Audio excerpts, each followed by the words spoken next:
saboda haka sai tana tallabe a duhu a cikin ɗakin ko dai za ta ji in hannunta ya taɓa manzon Allah fa waqa'at yadi ala batni qadamaihi wa huwa fil masjid.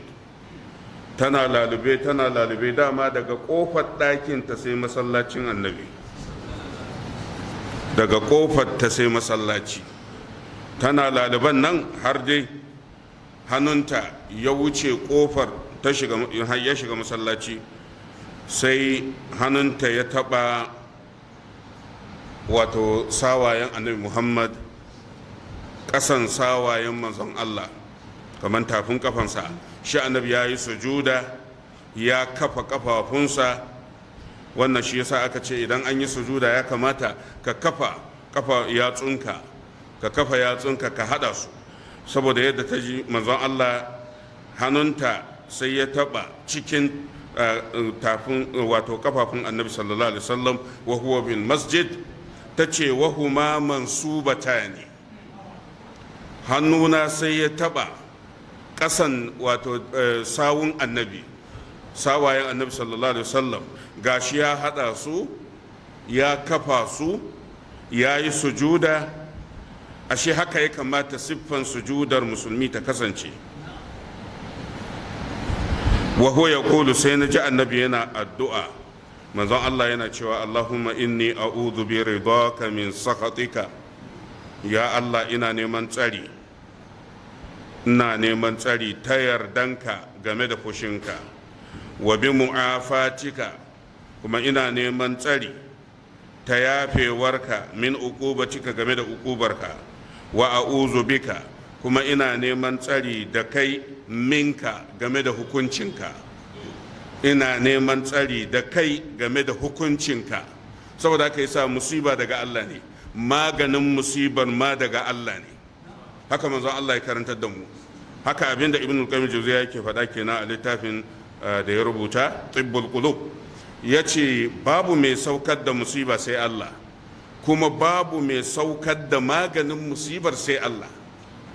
Saboda haka babu mai iya kawo musiba sai Allah, babu mai iya kawar da wannan musiba sai Allah tabaraka wa ta'ala. Wannan addu'a tana da falala, tana da albarka mai yawa, saboda addu'a ce da ta ɗauki tauhidi. Allahumma inni a'udhu bi ridaka min sakhatika wa bi mu'afatika min uqubatika wa a'udhu bika minka la uhsi thana'an alayka anta kama asnayta ala nafsika. Hadisin yana sahihu Muslim.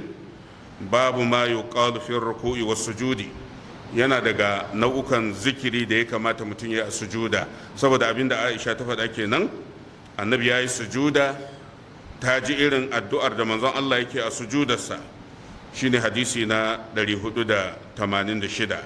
Wannan shi ya nuna cewar babu shakka babu mai iya kawar maka da musiba sai Allah.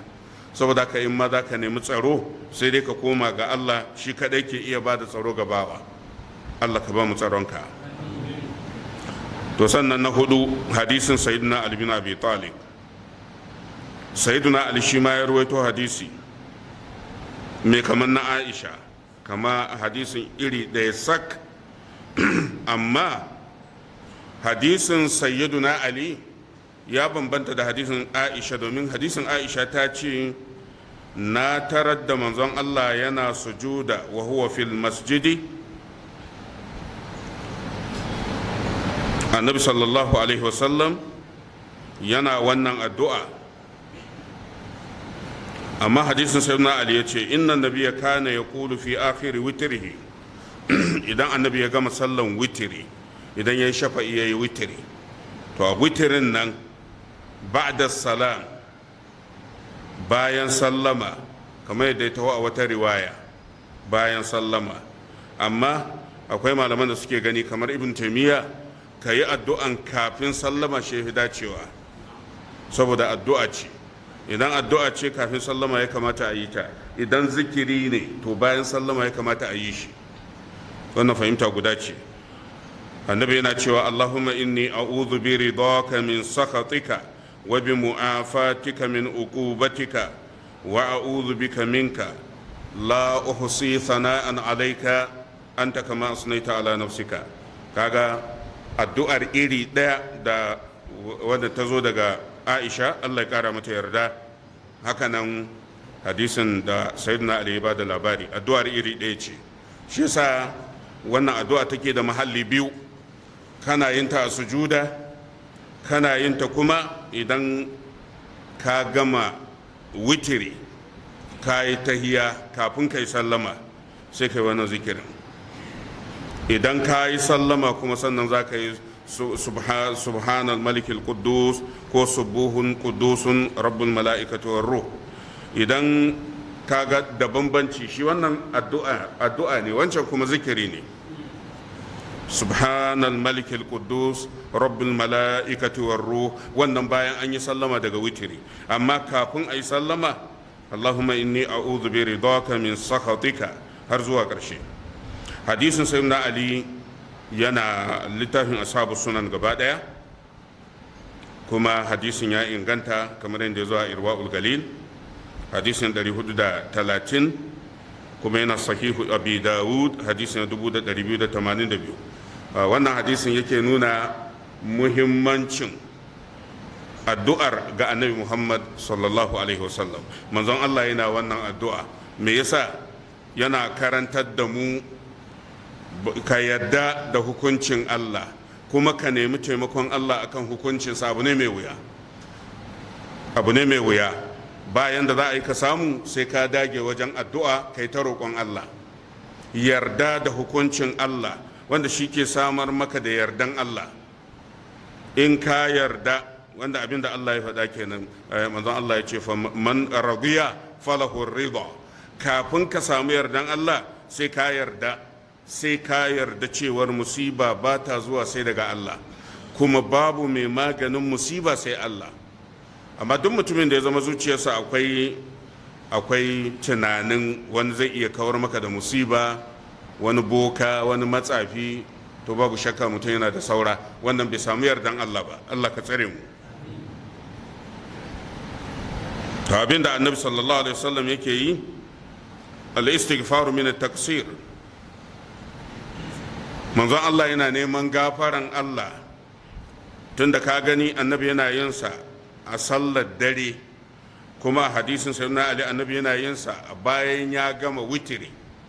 Kamar manzon Allah yana cewa, Allah ka gafarta min gazawa na a wannan yini game da yarda da kaddara. Gazawa da aka samu ta sashi na a wannan rana, Allah ka gafarta min. Shi yasa sai manzon Allah yake wannan addu'a. Haka nan ya zo ta bayanin al-Imam Nawawi, yana sharhu sahihi Muslim a juz'i na 4 shafin 204. Haka kuma littafin Faidul Qadir na al-Imam Munawi juz'i na 2 shafi na 139. al-Imam Munawi yace ista'adha min mu'afatihi ba'da isti'adhatihi bi ridahu li'annahu yahtamilu an yarda anhu min jihati huquqihi wa yu'aqibuhu ala huquqi ghairihi.